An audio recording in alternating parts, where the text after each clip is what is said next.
Shalom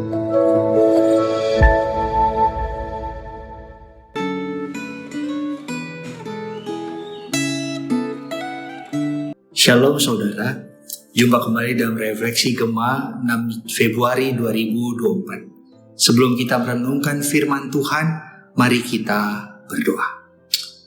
Tuhan Allah Bapa kami, Allah yang kami kenal dalam Tuhan Yesus Kristus, puji dan syukur Tuhan kami naikkan kepadamu.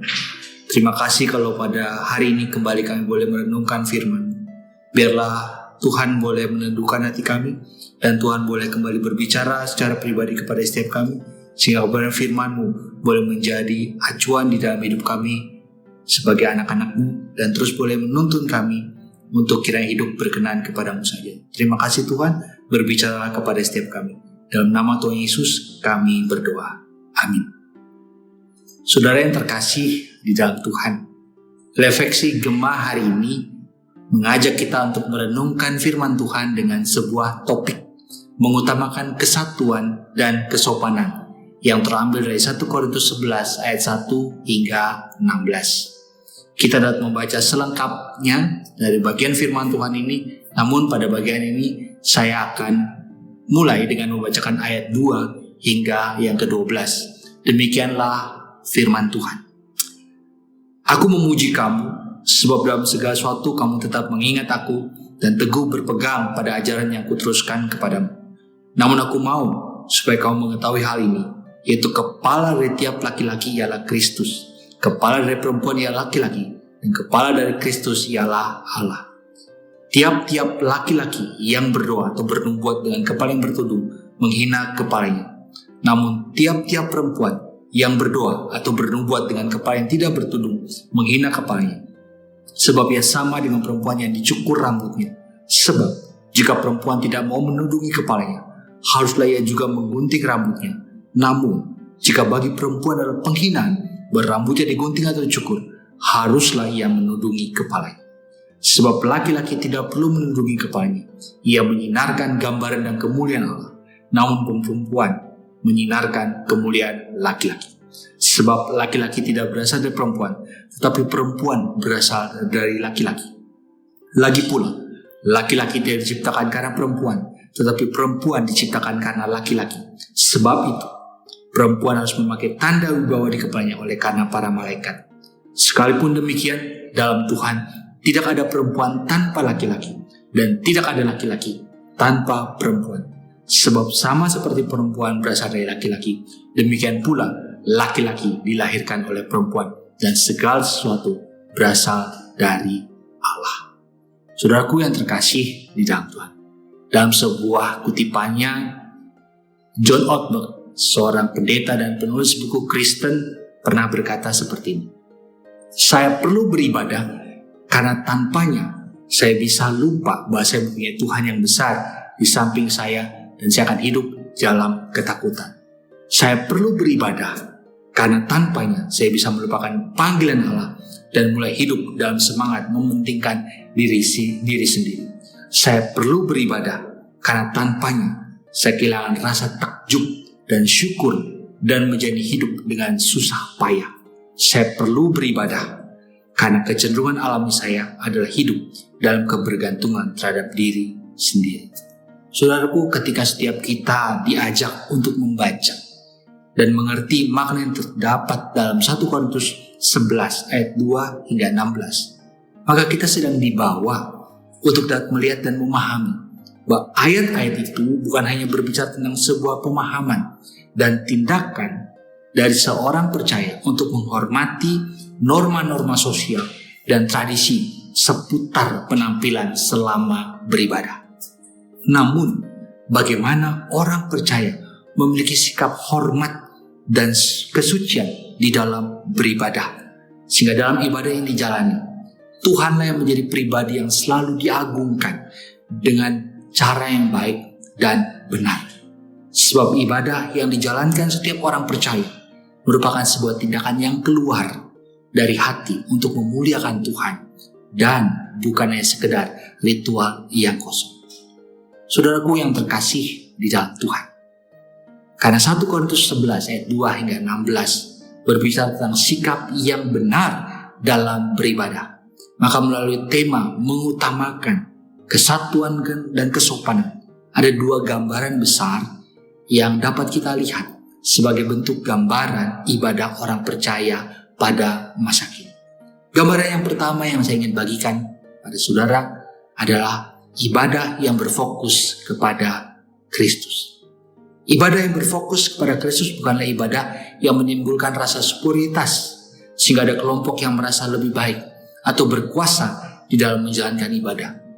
Ibadah yang berfokus kepada Kristus juga bukanlah ibadah yang menimbulkan rasa inferioritas, di mana ada kelompok yang menjalankan ibadah dengan hati yang penuh dengan tekanan, sehingga ibadah hanya menjadi sebuah tindakan ritual kosong belaka. Superioritas ataupun inferioritas dalam ibadah pada dasarnya hanya akan menjadi atau mendorong kita sebagai gereja kepada sebuah perpecahan.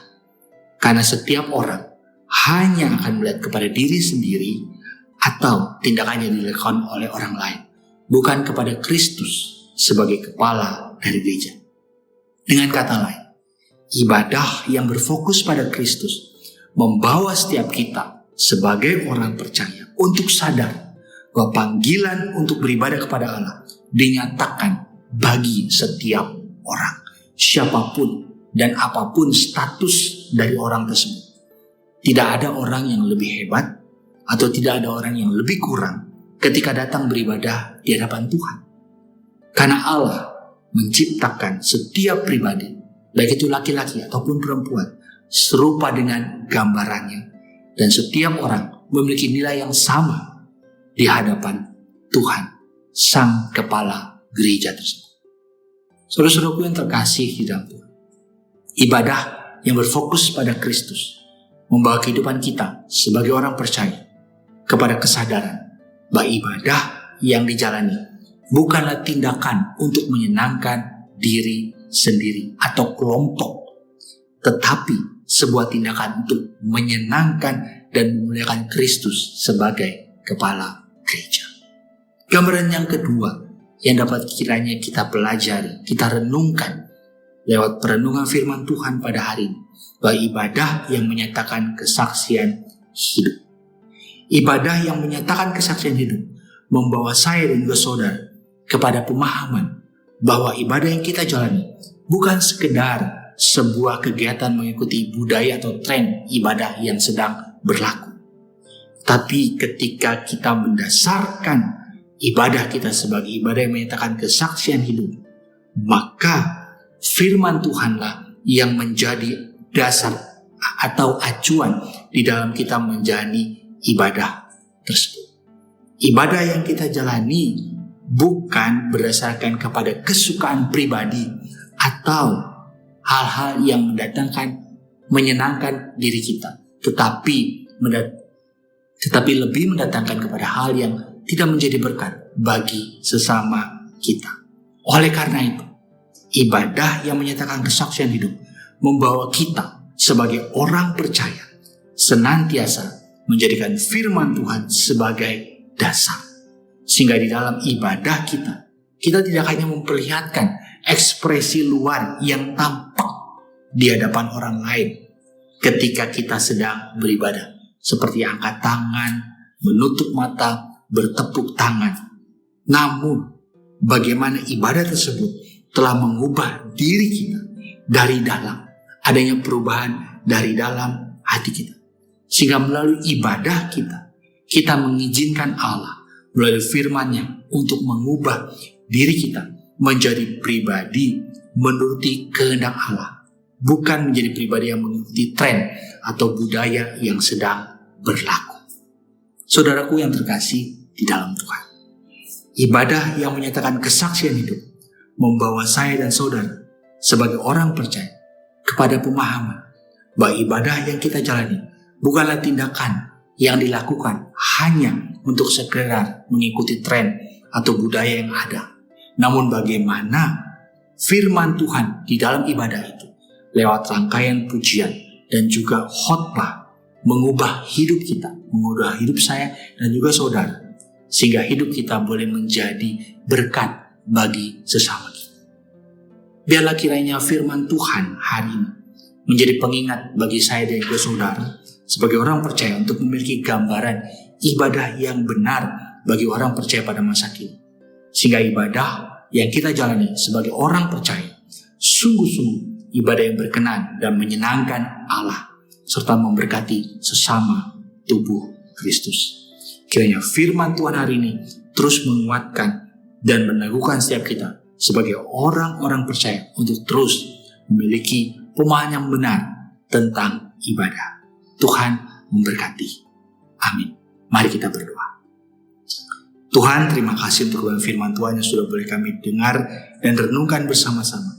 Tuhan, biarlah Tuhan yang meneguhkan dan materaikan firman-Mu dalam hati setiap kami. Sehingga sekali lagi Tuhan, kami boleh menjadi pelaku daripada kebenaran firman Tuhan. Terima kasih Tuhan. Demi nama Tuhan Yesus Kristus kami berdoa. Amin.